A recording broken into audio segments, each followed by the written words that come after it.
সকালবেলা কুয়াশাঘেরা শীতে সবাইকে নমস্কার। সবাই কেমন আছেন? আমরা ভালো আছি।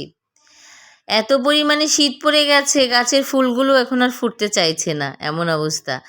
আর এই 2 দিন তো একটু শৈত্যপ্রবাহ ছিল। আজকে যা সেরকম নেই, তবে আজকে অনেক কুয়াশা ছিল, অনেক। মানে দূরের দৃশ্য দেখা যাচ্ছিল না, এমন পরিমাণে কুয়াশা ছিল। তো যথারীতি স্কুলে চলে এসেছিলাম। এখন তো ক্লাস শুরু হয়ে গেছে, 9:30টার ভিতরেই স্কুলে হাজির হতে হয়। তো এত কুয়াশার এত শীত, মানে কি বলবো। তখন তো রোদ ছিল না, ভীষণ কুয়াশা ছিল আমি যখন বাসা থেকে স্কুলে আসছিলাম। বাসায় ফিরলাম তো কিছু কাঁচা বাজার এবং কিছু প্রয়োজনীয় বাজার নিয়ে আসছিলাম আসার সময় ফেরার পথে। তো আমি যে বাসায় আসি ফেরার পথেই আমার গ্রোসারির দোকান, বাজার সব কিছুই ফেরার পথেই পড়ে। এই জন্য সুবিধা হয় কেনাকাটা করতে। আর অন্য সময়টা ইচ্ছা করে যে কিনবো সেটা ভালো লাগে না।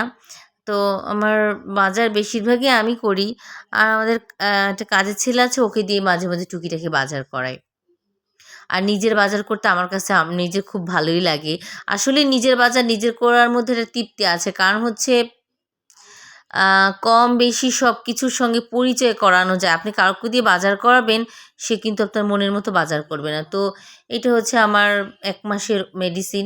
মেডিসিন মানে কি? ওই যে প্রাথমিকভাবে মাথা ধরা, পেট খারাপ, যেহেতু আমার বাচ্চা আছে, গ্যাস্ট্রিক এইটা জাতীয় ওষুধ, আর কিছুই না। তো কনডেন্স মিল্ক কিনলাম, আর হচ্ছে মেয়ের জন্য কোকো পাউডার কিনেছি, এই টুকিটাকি। আর হচ্ছে আলু কিনলাম, ডিম কিনলাম, পেঁয়াজ কিনলাম।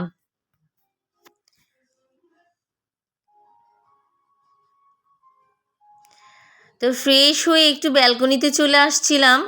মানে হচ্ছে সকালবেলার ভিউটা কিন্তু দেখিয়েছিলাম কতটা কুয়াশা ছিল, আর এখন কত সুন্দর একটা রোদ না।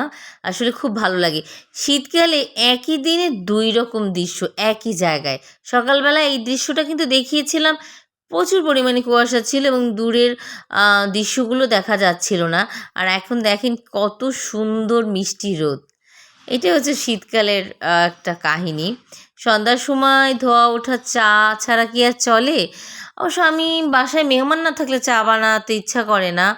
আ নিজে বানাই খাই না। তো আজকে এই যে এরা এসছে, তো ভাবলাম যে চাই খাই। আর আমাদের এই পিচ্চি যে দুষ্টামি করে, বলেছি তুমি রান্না করো আমি খাবো। তো বলেছি বলে শান্ত করে দিয়েছি, না হলে সে প্রচুর পরিমাণে দুষ্টামি করবে। তো নিজে রান্না করছে আর দিদিভাইকে একটু খাইয়ে দিচ্ছে। এই যে এদের দুজনের মধ্যে বেশ ভালোবাসা, আবার দুজনের মধ্যে বেশ মারামারি। এই এইরকমই হয়। যেমন আমি আর আমার ভাই ছিলাম, তেমন ও আর ওর দিদিভাই। এই যে দিদিভাইকে চশমা পরিয়ে দিচ্ছে। তো আজকে ভিডিওটা এ পর্যন্ত। সবাইকে নমস্কার।